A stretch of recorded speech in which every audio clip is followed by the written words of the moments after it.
जय महाराज जी की। राष्ट्र का नव निर्माण करें। मेरा नाम ऋषि है और मेरा होम टाउन पैतृक शहर अमृतसर है, लेकिन इस समय मैं मॉन्ट्रियल कनाडा में रहता हूँ। बात शुरू करना चाहूँगा सन 2009 से। एक दिन एक गुरु भाई के साथ मैं गुरु महाराज जी के दर्शन करने नूरमहल आश्रम चला गया। वहाँ मैंने ऑफिस में जाकर कहा, मुझे गुरु महाराज जी के दर्शन करने हैं।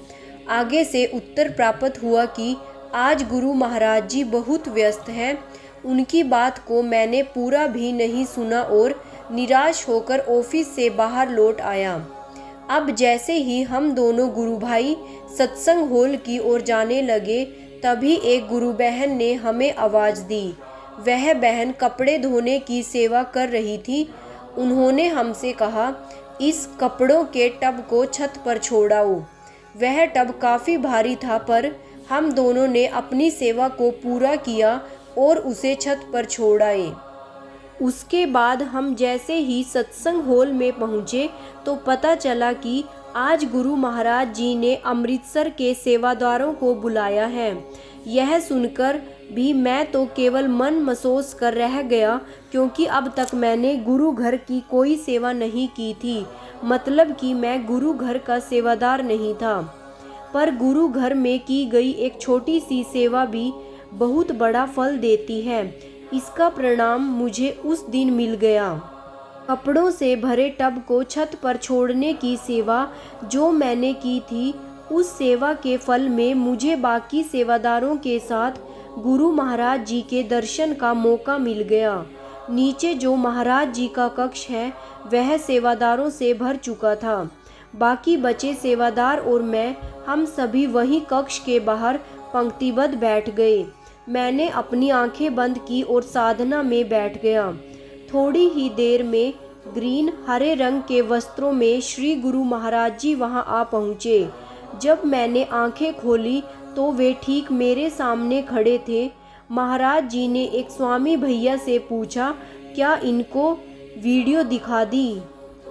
भैया बोले, नहीं महाराज जी, जो अंदर बैठे हैं पहले उन्हें दिखाई जाएगी। स्वामी जी की बात सुनते ही गुरुदेव बोले, नहीं, पहले इन सबको दिखानी है। जो अंदर बैठे हैं उन सभी को अभी बाहर बुला लो।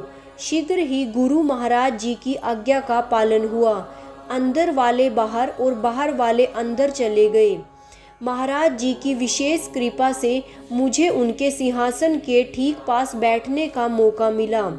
लगभग 10-12 मिनट के बाद गुरु महाराज जी भीतर आए और इस बार उनके वस्त्रों का रंग वाइट सफ़ेद था। महाराज जी अपने आसन पर विराजमान हुए। वीडियो चलाई गई। न्यूयॉर्क आश्रम उसे प्रेजेंट कर रहा था। दिव्य ज्योति का ध्वज लेकर कई साधक एक रैली का हिस्सा बने हुए थे।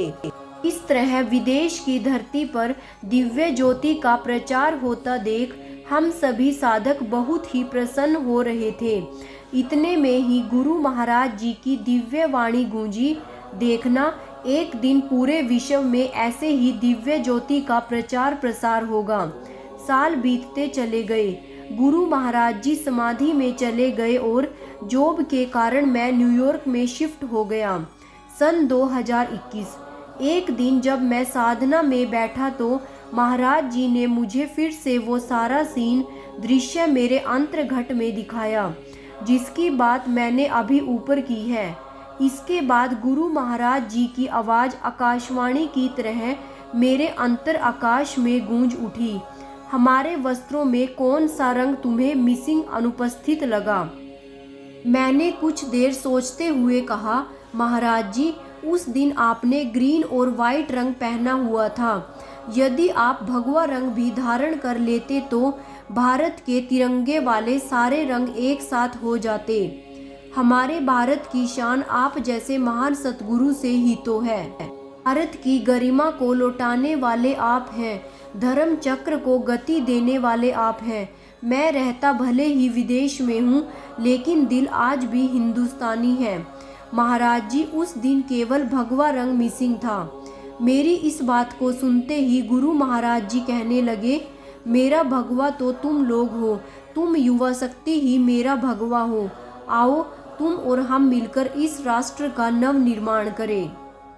जय महाराज जी की। बाधाएं विपदाएं आए भले ही, सह जाएंगे मुस्कुराकर हम सब ही, पर बिछोह हमारा और आपका न हो कभी भी, है प्रार्थना निरंतर न उतरे रहमतों का रंग कभी भी, न उतरे रहमतों का रंग कभी भी। जय महाराज जी की। भाइयों और बहनों, ऐसे ही दिव्य अति दिव्य अनुभवों का रोज आनंद लेने के लिए मेरे चैनल को सब्सक्राइब और वीडियो को लाइक और शेयर करना मत भूलिएगा। साथ में ही नोटिफिकेशन बेल को भी ऑन कर लीजिएगा ताकि आगे आने वाली सभी वीडियोस की जानकारी आप तक पहुंच सके। और कमेंट में ओम श्री आशुतोषाय नमः जरूर लिखिएगा। जय महाराज जी की। जय आशु पिता की।